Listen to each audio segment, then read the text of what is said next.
Hello bachcho, let's see this question. The question says if the foot of the perpendicular from the origin to a straight line is at the point 3 comma minus 4, then the equation of the line is. देखिए बच्चों आपको क्या बता रखा है यहाँ पर, if the foot of the perpendicular from origin to the straight line is this one. तो आपको बता रखा है कि एक स्ट्रेट लाइन है जिसके ऊपर मैंने ओरिजिन से एक परपेंडिकुलर डाला जिसका फुट क्या है 3 comma minus 4. Then the equation of the line, तो उस लाइन का इक्वेशन बताओ. तो सिंपल सा एक हमें जो गिवन है वो लिख लेते हैं. सबसे पहले एक लाइन मैं मान लेता हूँ कि ये लाइन कैसी फॉर्म में है, A X plus B Y plus C equal to zero, जिसमें आपको ए बी सी पता करना है ना. ये लाइन है मान लो. अब इस लाइन के ऊपर हमने क्या डाला हुआ है, एक परपेंडिकुलर डाला हुआ है. कहाँ से? ओरिजिन से. और इसका जो फुट है 90 डिग्री जहाँ पर मिल रहा है वो मिल रहा है 3 कोमा माइनस 4 पॉइंट पर, इस तरह से. ठीक है, तो आपको लाइन पता करनी है.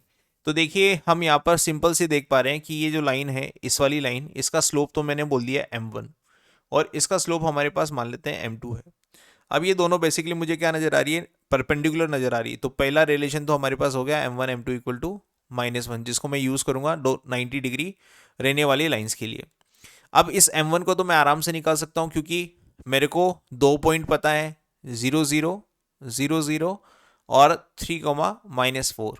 और अगर मुझे 2 पॉइंट पता हो तो इस लाइन का स्लोप जो कि मैं m1 बोल रहा हूँ उसको निकाल सकता हूँ इस वाले फॉर्मूले से, y2 minus y1 upon x2 minus x1 से. तो यहाँ पर y2 क्या ले लें हम, y2 हम ले लेते हैं 0 को, y2 minus y1 that is x2 minus x1, इस तरह से.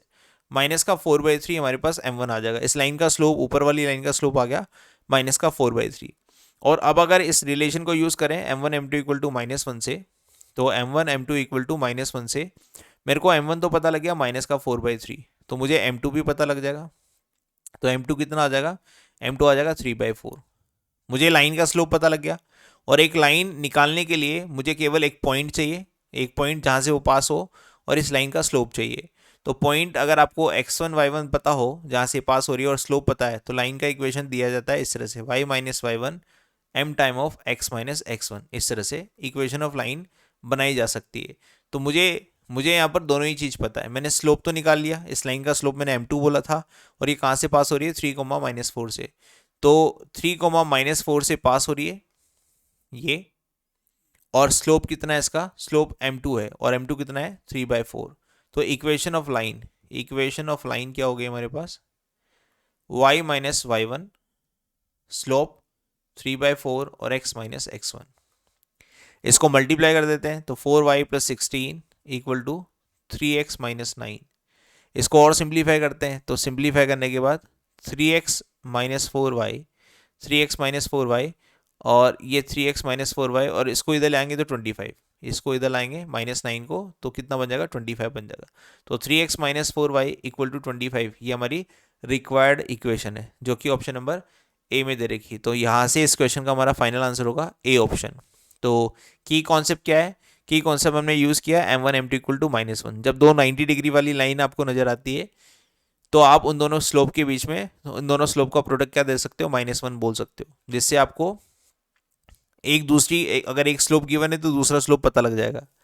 दूसरा की कॉन्सेप्ट हमने यूज़ किया ये वाला, एक पॉइंट से पास होने वाली लाइन जिसका स्लोप अगर आपको पता हो तो लिख सकते हो आप इस तरह से, y minus y1 equal to m time of x minus x1.